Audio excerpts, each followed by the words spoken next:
माझं नाव स्नेहल लाटे। माझा नीटचा स्कोर 616 आहे आणि म्हणजे नीट प्रिपरेशनसाठी मी यावेळेस रिपीट केलेला आहे। कोचिंग क्लास मी काळपांडे सरांचे ललित ट्युटोरियल्स इथे जॉईन केलेले होते।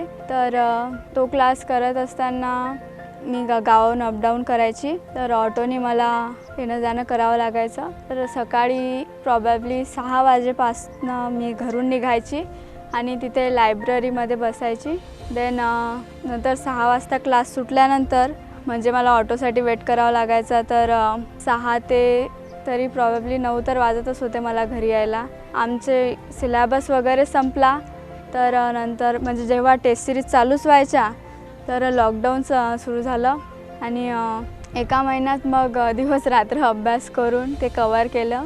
तर गावाकडचं वातावरण असं की म्हणजे कोणी गाणे वाजवणं वगैरे तर डिस्टर्बन्स खूप व्हायचं आणि माझ्या घरी पण असे एकच रूम असल्यामुळे तिथेच टीव्हीचा आवाज आणि घरच्यांची पण म्हणजे my father is to drinks, so त्यामुळे पण खूप त्रास व्हायचा।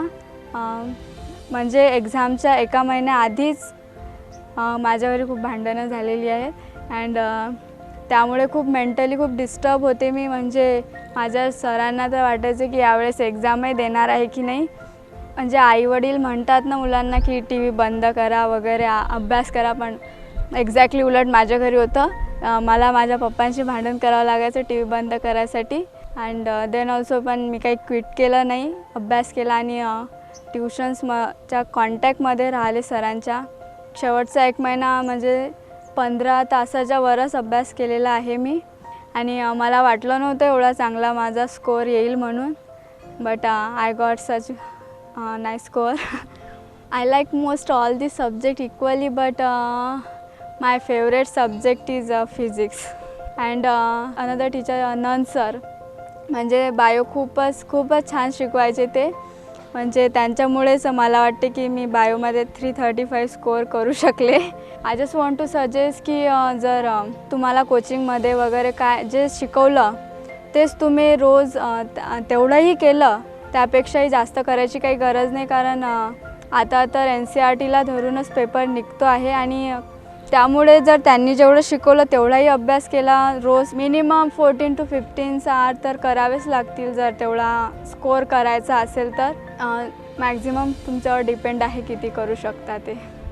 माझं नाव कल्पना लाटे आहे आणि ही माझी मुलगी स्नेहल लाटे आहे। त्याच्याबद्दल काय सांगावं काय नाही, एवढं सगळं कमी यायचं। बापरे, आनंदानं तर रडायलाच येते। असं वाटू राहिलं डोक्यावर घेऊन कुठं नाचावं तिला, कारण तिनं मेहनतच खूप केली। घरातलं वातावरण तिच्या लायकीचं नसून पण तरी तिनं रात्रंदिवस अभ्यास केला आणि तिनं तिचं यश मिळवलं। रात्रीनं घरातनी भांडण असून कानात बोटं घालून ती अभ्यास करायची। भांडणं असायची, तिचे पप्पा दारू पितात तरी पण सुद्धा तिनं ते भांडणाकडे लक्ष न देता तिनं अभ्यास चालू ठेवला। तिचं स्वप्न तिला पूर्ण करायचं होतं। मी जिल्हा परिषद उच्च प्राथमिक शाळा विजोरा इथे शिक्षक असताना ही मुलगी स्नेहल लाटे 6वीत होती आणि माझ्यासमोर फक्त 2च वर्ष होती, पण जेव्हा कोणती कार्यक्रम असो जयंती असो तेव्हा हे भाग घेत होती आणि तिचा कॉन्फिडन्स, महत्त्वाचं तिची जिद्द हे बघून मग मला असं वाटलं की ग्रामीण भागातले विद्यार्थी पुढे गेले पाहिजे। याच्यासाठी कसं आमच्या गावात हायस्कूल असतानासुद्धा मी काय केलं, हिला DR पाटीलमध्ये अकोल्याला नेलं आणि त्याच्यानंतर असं वाटलं की हिला काही नाही, आणि मी तिला विचारलं तर ते म्हणणे की डॉक्टर बनायचं आहे। तर मी म्हटलं डॉक्टर तू बनतस, काही प्रॉब्लेम नाही।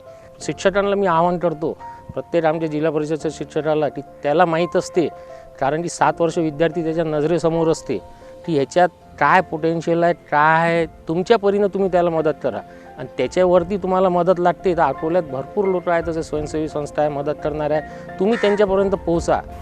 सर माझ्या आयुष्यात माझ्या वडिलांसारखेच आहेत आणि कदाचित सर नसते तर आज मी इथपर्यंत पोहोचू शकले नसते। तर मी आज म्हणजे नीटमध्ये एवढा स्कोअर करू शकले तर त्यामध्ये सरांचा खूप मोठा वाटा आहे आणि थँक्यू सर, कारण तुमच्यासारखे सर जर असतील या जगात तर मला वाटते की सर म्हणजे मोस्ट ऑफ दी मुलं आपले स्वप्न नक्कीच पूर्ण करू शकणार।